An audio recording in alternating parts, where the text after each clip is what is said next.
because so many teachers were finding the activities engaging and useful, and they were learning skills that were directly relevant to what they had to prepare for distance learning.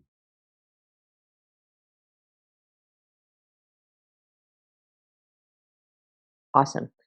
So I'm just going to ask a few questions, but really what we want to do is just have an open conversation dialogue. You can share your experiences, stories, and what have you.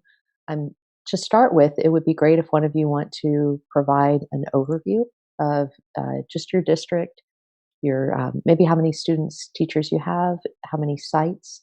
Okay, I'll do that the best I can at the moment. We have 23 schools right now, 22 actually, because two elementaries are combined at the moment. So 22 work sites, about 17,500 students, about 842, I think, certificated staff with a bunch more instructional aides, special ed aides, etc. So we're probably a moderate size district. Okay, great. So prior to rolling out a Ludo and the pandemic and the situation we're at hand, how did you serve out professional development? How did you provide professional development, professional learning to your teachers and your staff? Kelly, do you want to answer Andy, yeah, Andy and Kelly could probably speak to that best. Um, it's been mostly on a voluntary basis with different committees, different lead learner type settings based on schools having their literacy person or their math person go to specific trainings and just kind of self-guided. Prior to that, for technology, we did have some schools participating in Oceanside, I think it was 2.0, where we got iPads and we would go monthly to some kind of a tech meeting and get some professional learning there. And then it was our job to go back to our sites and present that to the other teachers. But it was a select, certain schools only got that permission, and then we were supposed to roll out to the other schools, and that funding didn't follow through. So not every school got all the same training. Right. In addition to that, when the district had a district-wide adoption or an adoption at elementary level, say, then many times the professional learning for that would be to bring everyone together to one place, have a big kind of opening event with professional learning, everyone getting the same thing at the same time, with a mixture of follow-up with what Kelly was saying, that there would be some lead learners in those areas of adoption that would follow up with their staff to kind of give them all moving forward at the same pace, at the same time in one room, where they would try to meet possibly the middle of the group, but then that would leave out the ones that were new to the adoption or ones who already understood it and wanted to move on to something faster. So it was very synchronous and pretty much at one level. But with those lead learners trying to differentiate, but it was difficult having that span of ability levels in the same room at the same time. Absolutely. So we met Andy about a year ago, maybe a little bit earlier than that, and started planning this idea of providing online professional development anytime, anywhere, hoping to, I think, solve some of the challenges around providing more options and more choice and more self-directed, guided learning. So we began planning out the content that was going to be in your program and what your needs were. As we were going through these planning stages, what were your objectives? What were your goals at that time? You know, thinking back a year ago, what were some of the things that you were looking at or envisioning for a program for your teachers? Right. So there always has been with all the teachers who are really up in tech and really, then there's the new to tech. Uh, so there's always been kind of a smattering without direction of different things that people wanted to learn. And for our starting point with the district, I wanted to look at what our focus areas were in Oceanside. So, for example, English learner uh, issues and learning is very big.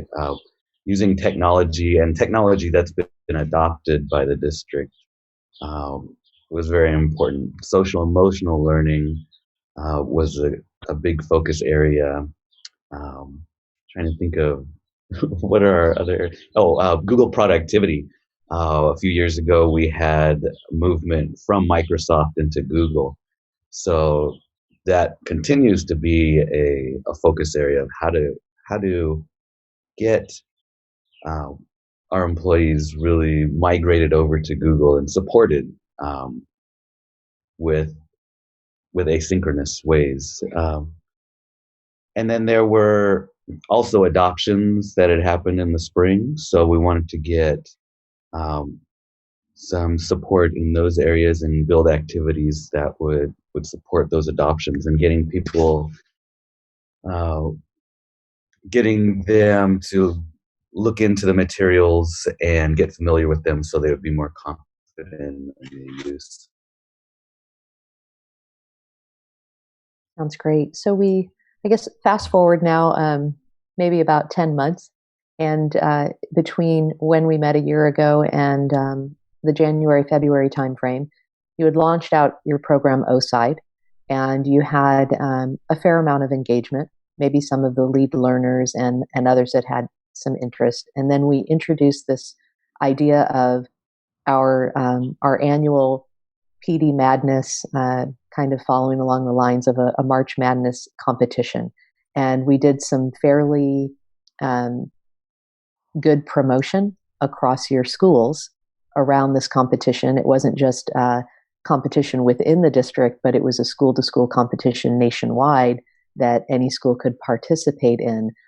Even prior to the pandemic hitting us more early to mid March, there was already this campaigning and promotion going on at the end of February, where we saw a significant increase of players coming in.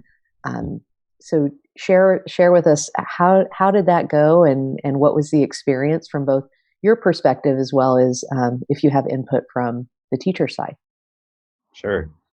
So in the spring last year, we did introduce it to our district technology committee to let them know that it was coming, that we were going to try this new platform. Um, and so we had about 20 of them just look at it and kind of get familiar, try some activities. But they didn't really jump into it, but they were familiar with it.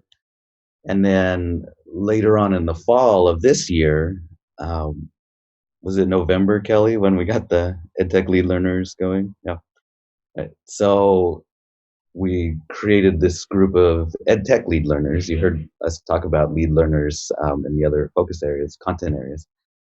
But we got them together and then introduced it to them, most of them being teachers. And they started looking into it and getting familiar with it.